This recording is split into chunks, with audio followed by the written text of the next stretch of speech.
Assalamualaikum warahmatullahi wabarakatuh. Alhamdulillahi rabbil alamin.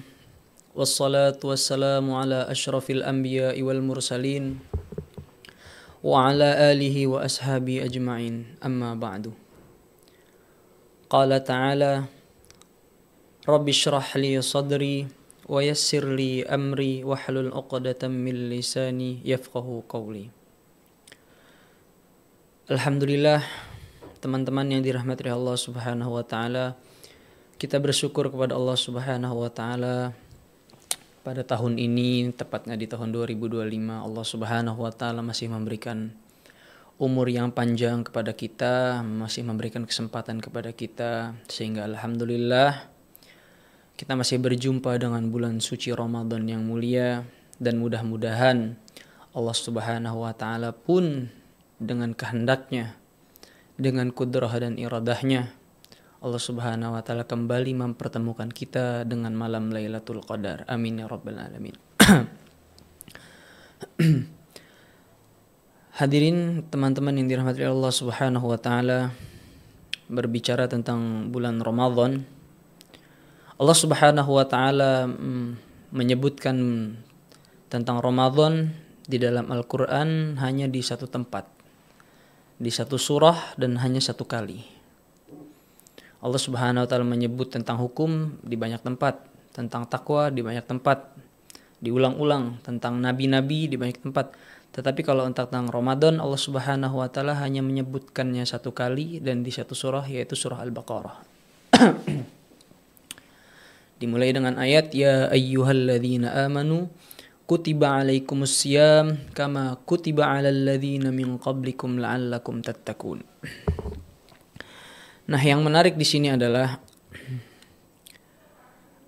tempat di mana perintah puasa di bulan Ramadan ini diturunkan, yaitu di surah Al-Baqarah.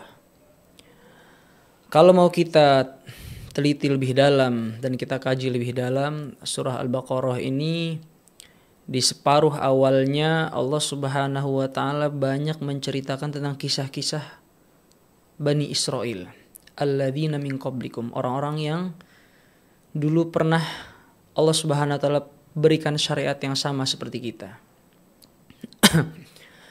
Nah, di situ Allah Subhanahu wa taala banyak memberikan alasan-alasan kepada Bani Israel mengapa Allah Subhanahu wa taala tidak lagi memberikan syariat risalah kepada mereka, tidak lagi membangkitkan nabi dari kalangan mereka.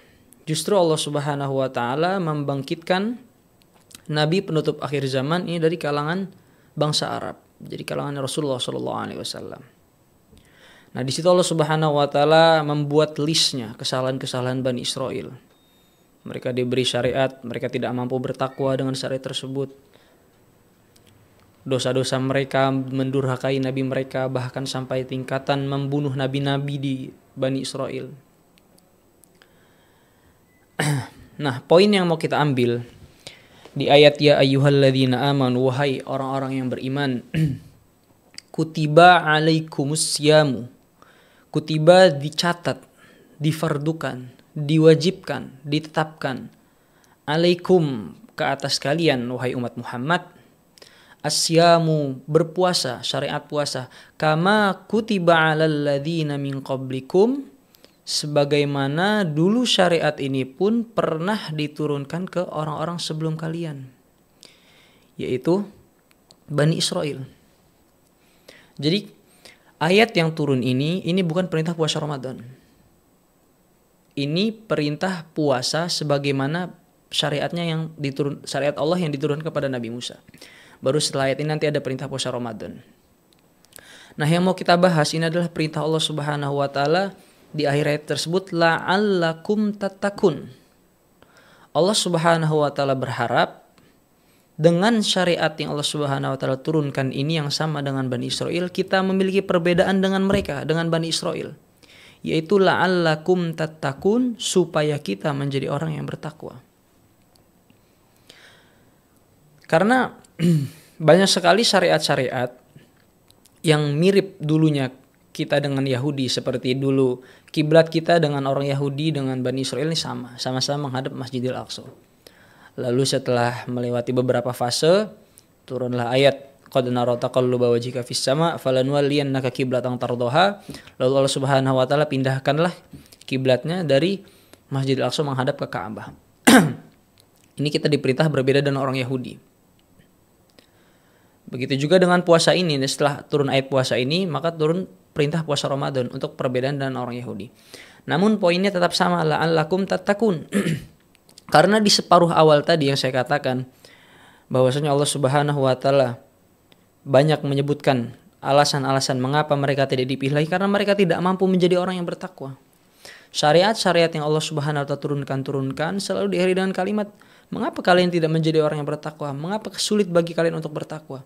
Sehingga syariat puasa ini adalah pembeda kita dengan Bani Israel supaya kita menjadi orang yang bertakwa. Lalu apa takwa itu? Ala innaha min taqwal qulub. Takwa itu tempatnya ada di dalam hati.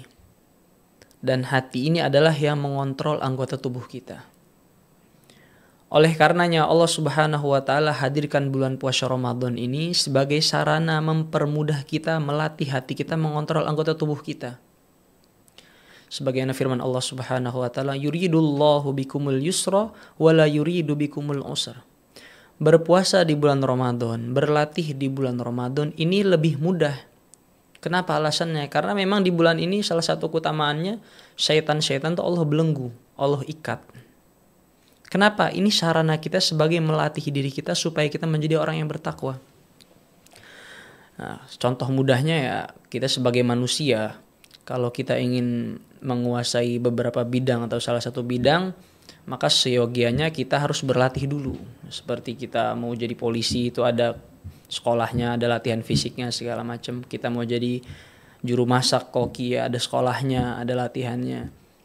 Nah, begitu juga ketika berpuasa, Allah Subhanahu wa taala mau kita dilatih ketika kita siang menahan lapar, menahan haus dari mulai terbitnya fajar sampai terbenamnya matahari. Apalagi di tempat yang daerahnya cuacanya sangat panas, dan ada beberapa daerah mungkin yang puasanya lebih berjam-jam, melebihi batas seperti kita di Indonesia. Di situ kerongkongan kita haus, perut kita lapar. Di situ mereka meronta-ronta, minta diberi pasokan, minta diisi air, minta diisi oleh makanan. Maka seakan-akan di sini menggambarkan anggota tubuh kita sedang memberontak, memerintahkan kita untuk melanggar perintah Allah Subhanahu wa taala. Namun dikarenakan hati kita ada iman, di situ dilatih. Hati kita akan menolak. Jangan dulu. Kenapa? Belum maghrib, Allah Subhanahu wa taala belum mengizinkan. Allah Subhanahu wa taala belum menghalalkan. Nah, dengan pelatihan tersebutlah Allah Subhanahu wa taala berharap setelah selesai bulan Ramadan, ketika kita bertemu dengan medan tempur yang sesungguhnya setelah berlatih, yaitu di luar bulan Ramadan, setelah yusra, kemudahan itu Allah cabut, setan Allah lepaskan, maka kalau kita di bulan Ramadan berpuasa dengan sungguh-sungguh, kita perhatikan dari segi fikihnya, apa yang membatalkan, apa yang menjadi syarat puasa. Jadi fikihnya kita sangat perhatikan. Yang kedua, kita perhatikan lagi dari segi tasawufnya.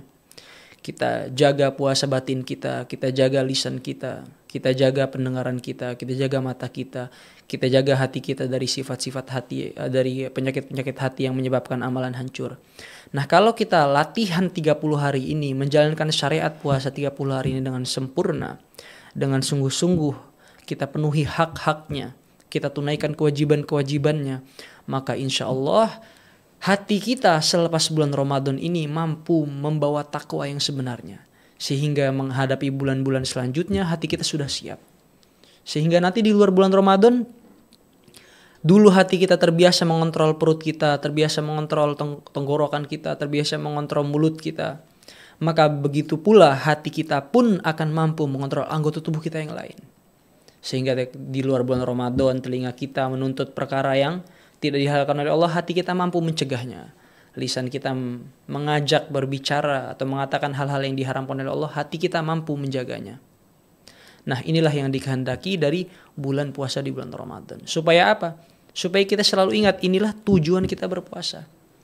Karena kebanyakan dari kita ketika mendengar bulan Ramadan, yang terlintas di benak kita untuk mungkin ya apa yang harus kita siapkan di akhir bulan Ramadan, baju yang bagus, bukaan takjil yang nikmat-nikmat, yang enak-enak di tenggorokan, atau THR buat keponakan, sanak famili.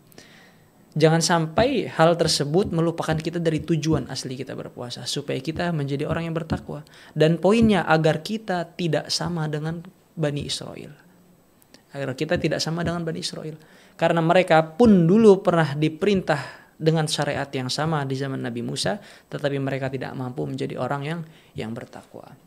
Maka mudah-mudahan Allah Subhanahu wa taala memberikan taufik dan hidayah, inayah kepada kita senantiasa berdoa kepada Allah Subhanahu wa taala supaya di bulan Ramadan ini kita mampu menggunakan sebaik-baiknya kesempatan tersebut untuk semakin dekat kepada Allah Subhanahu wa taala dan mampu menjadi insan yang bertakwa. Mudah-mudahan Allah Subhanahu wa taala menolong dan membimbing kita. Mungkin hanya itu yang bisa saya sampaikan. Ada benarnya itu datang dari firman Allah dan qala Rasulullah. Ada kesalahannya itu datang dari diri saya. Wabillahi taufiq wal hidayah. Wassalamualaikum warahmatullahi wabarakatuh.